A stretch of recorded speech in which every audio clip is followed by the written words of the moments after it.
So, question number 79.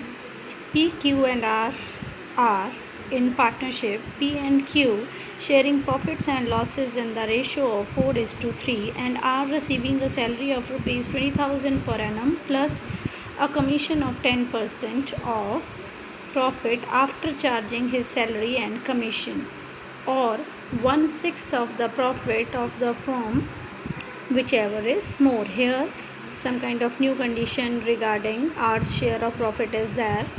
It may be 1/6 of the profit of the firm, or C, R's salary plus R's commission after charging that commission, whichever is more. दोनों में से जो ज़्यादा होगा. Any excess of later over former received by R under the partnership deed to be borne by P and Q in the ratio of 3:2. जो भी इस profit में डेफिशिएंसी आएगी वो P और Q 3:2 रेशो में बियर करेंगे. The profit for the year ending 31st March 2019 came to 3,85,000 after charging R's salary. ये जो प्रॉफिट है इसमें से R की सैलरी को एडजस्ट कर दिया हुआ है.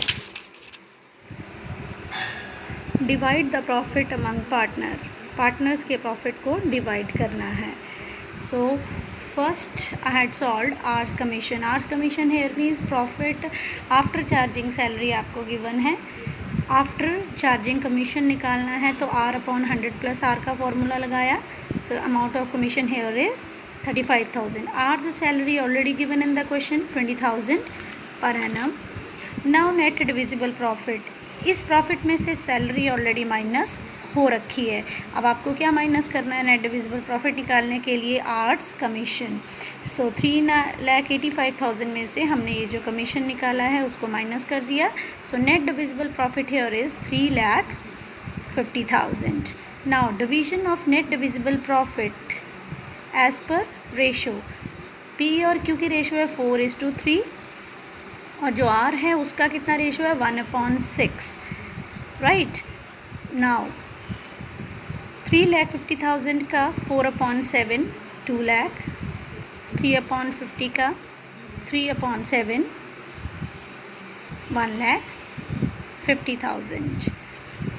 नाउ जो 1/6 शेयर है वो 3,50,000 का नहीं निकालना है. वो किस चीज़ का निकालना है? Profit for R's share. ये कौन सा शेयर है? 1/6. हम इसमें 3,85,000 जो हमें प्रॉफिट गिवन है ये सैलरी रिड्यूस करे हुए प्रॉफिट है. इसमें पहले हमने R की सैलरी को ऐड बैक कर दिया. तो 3,85,000 प्लस 20,000 दैट इज़ 4,05,000. अब जो R का शेयर ऑफ प्रॉफिट निकालना है वो 1/6 इस प्रॉफिट पे निकालना है जो कि कितना आया? 67,500. अब इसका कंपैरिजन किसके साथ करना है? उसने बोला था ये 1/6 शेयर या फिर R की सैलरी प्लस कमीशन, दोनों के टोटल को कंपेयर करिए. जो अमाउंट बड़ी होगी वो हम उसको पे करेंगे. तो ये थी सैलरी, ये था कमीशन, वो बना 55,000 और एक्चुअल उसका शेयर ऑफ प्रॉफिट बनता है 67,500.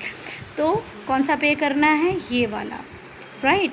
तो अब इन दोनों के बीच में जो भी डेफिशिएंसी डिफरेंस आ रहा है उसको P और Q जो है 3:2 रेशो में बियर करेंगे. तो दोनों में डेफिशिएंसी कितनी आई? इसमें से इसको माइनस करा 12,500 जो कि P और Q बियर करेंगे. आपके क्वेश्चन की कंडीशन है 3:2 रेशो में, तो मैंने यहाँ पे 3:2 रेशो में डिवाइड कर दिया.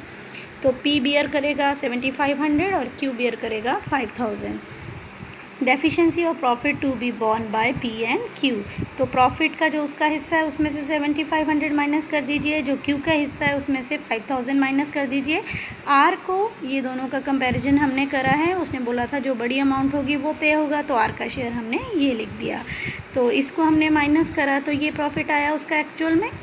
इसको माइनस करा तो ये आया. This is R's share. याद रखने वाली बात क्या है कि जो R का शेयर ऑफ प्रॉफिट निकालना है वो 3,50,000 का 1/6 नहीं है, 3,85,000 का भी 1/6 नहीं है. उसको क्या करना है आपने? जो 3,85,000 गिवन है ये R की सैलरी माइनस कर करने के बाद का प्रॉफिट है उसमें आर की सैलरी को ऐड बैक कर देना है। तो जो प्रॉफिट आएगा उसका 1/6 और उसकी सैलरी और कमीशन की जो सम है उसको कंपेयर करना है। तो जो उसको गारंटी मिली है थोड़ी अलग टाइप से मिली है इस क्वेश्चन में। फिर ये जो डेफिशिएंसी है वो गिवन रेशो में पी और क्यू बियर करेंगे।